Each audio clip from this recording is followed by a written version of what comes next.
پاچا او غلام.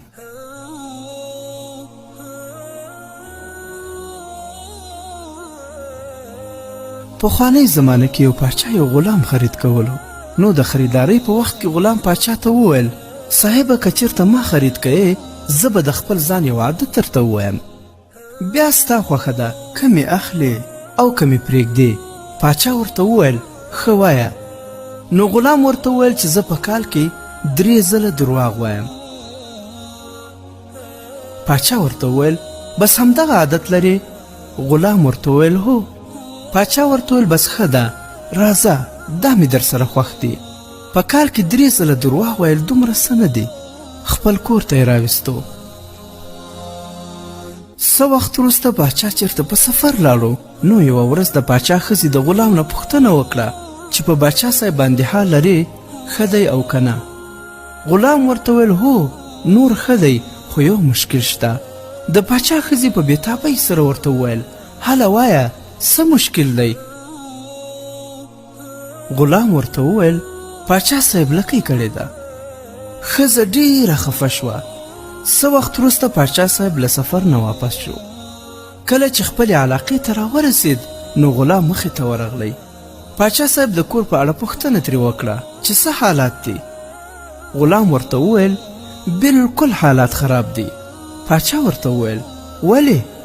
غلام ورته وویل خبره دا ده چې کله شپه شي نو ستا د بیبي څخه بلا جوړه شي، د خلکو په سینه لاس نه باسي او زړه ترې راباسي بیا یې وخوري. پاچا په دې خبره ډېر پریشانه شو. کور ته چې راورسېد نو ماښام لاړې خپلې خونې ته. نور نه څه دلیل شته او نه تحقیق شته، بس په خپله بستره باندې پرېوت. د څنګ سره یې یوه غټه چاړه کېښودله. بستره کې بیداره دی بیده کېږي نه. لږ وخت وروسته یې ښځې ځان سره سوچ وکړئ چې راشه پاچا صاحب وګوره چې رښتیا یې لکۍ کړې ده. ښځې چې ورته لاس نږدې کړو پاچا پر راوغورځېدی. ښځې ورته وویل ودرېږه زه دې لکۍ ګورم، ما ته غلام ویلی دی چې تا لکۍ کړې ده.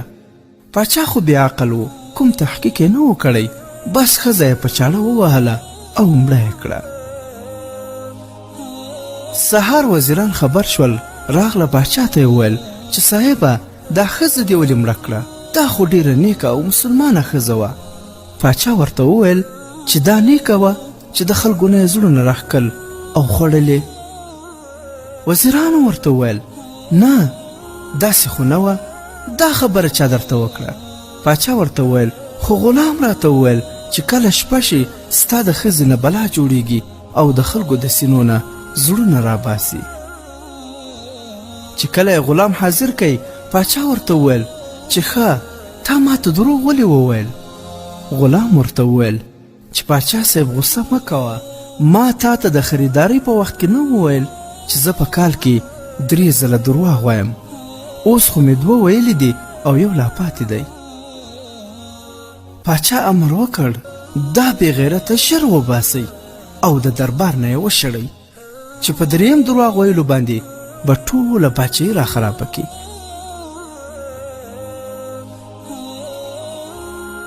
عبرت ګرانو ملګرو، د هر عمل د اجرا کولو تر مخه تحقیق او پلټنه ډېر ضروري ده، نه په پټو سترګو فیصله کول.